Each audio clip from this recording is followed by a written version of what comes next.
Romeo and Juliet. In the beautiful city of Verona, Italy, there are two very rich and powerful families, the Montagues and the Capulets. These families have been enemies for many years.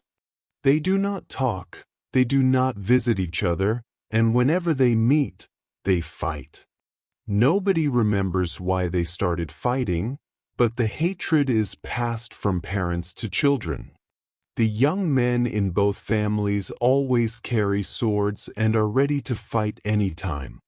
One day, some servants of the Montague family and servants of the Capulet family meet in the street. They start arguing and soon they pull out their swords. A big fight starts. More and more people join. Just then, the Prince of Verona arrives. He is very angry. He shouts, "Stop this fighting! You are disturbing the peace of our city.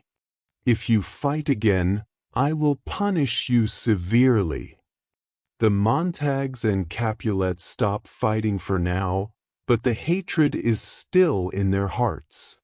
In the Montague family, there is a young man named Romeo. He is handsome, kind, and romantic. He loves reading poetry and dreams about love. He often walks alone, thinking about love and feeling sad. Romeo is in love with a girl named Rosalind. But there is a problem. Rosalind does not love him back.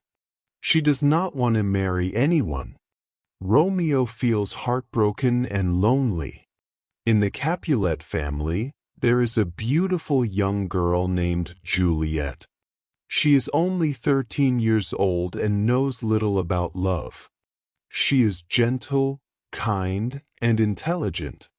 Juliet's parents want her to marry a rich and noble man named Paris. Paris is a good man, but Juliet does not love him. She does not want to get married yet. Her father, Lord Capulet, tells Paris, "Juliet is too young.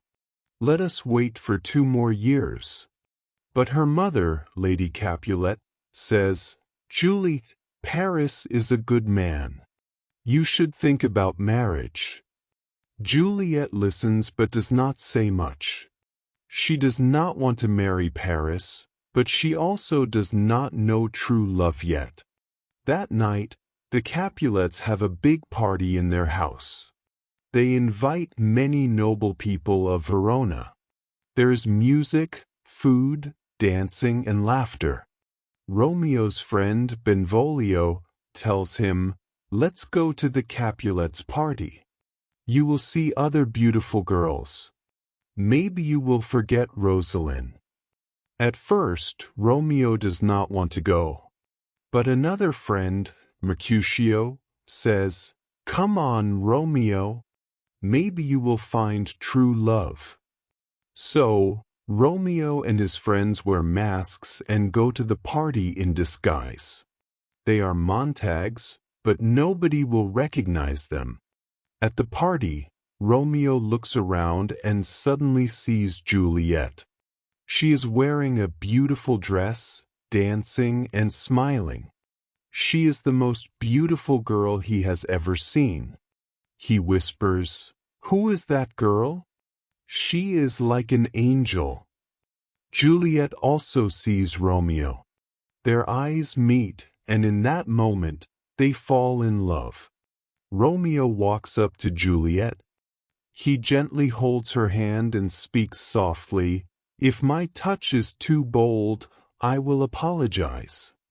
But I have never seen anyone as beautiful as you." Juliet smiles and replies, "Your touch is gentle. You are very sweet." They talk for a while and feel very happy together. But suddenly, Juliet's nurse calls her, "Come, Juliet. Your mother is looking for you." Romeo asks, "Who is her mother?" The nurse answers, "She is Lady Capulet." Romeo is shocked. "Oh no! She is a Capulet.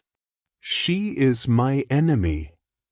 Juliet also asks her nurse, "Who is that young man?" When she hears he is Romeo Montague, she whispers, "Oh no! I love my enemy." That night, Romeo cannot leave without seeing Juliet again. He secretly goes to her garden. Juliet stands on her balcony, looking at the stars. She does not see Romeo, but she speaks softly, "Oh, Romeo, why are you a Montague? If you had a different name, we could be together." Romeo hears her. He steps forward and says, "Juliet, I will change my name for you. I love you more than my name." Juliet is surprised but happy. They talk for a long time. They know their families will never allow their love, but they do not care. They decide to marry in secret the next day. The next morning, Romeo goes to Friar Lawrence, a kind priest. He says, "Father, please marry us. Juliet and I love each other." Friar Lawrence is surprised but believes their love can bring peace between the Montagues and Capulets. He agrees to marry them. Later that day, Juliet secretly leaves her house and meets Romeo at the church. They hold hands, smile, and say their vows. Friar Lawrence marries them in secret. Now they are husband and wife, but nobody knows. That afternoon, Tybalt, Juliet's cousin, is angry. He still remembers that Romeo came to the Capulets' party.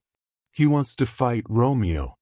He finds Mercutio, Romeo's best friend, and challenges him. "Where is Romeo? I want to fight him." Mercutio laughs. "Romeo is not here, but I can fight you." Just then, Romeo arrives. "No, stop fighting. Tybalt, we are family now." But Tybalt does not understand. He fights Mercutio and kills him.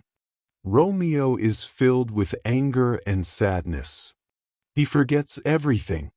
He fights Tybalt and kills him. The Prince of Verona arrives. He says, "Romeo, you killed Tybalt.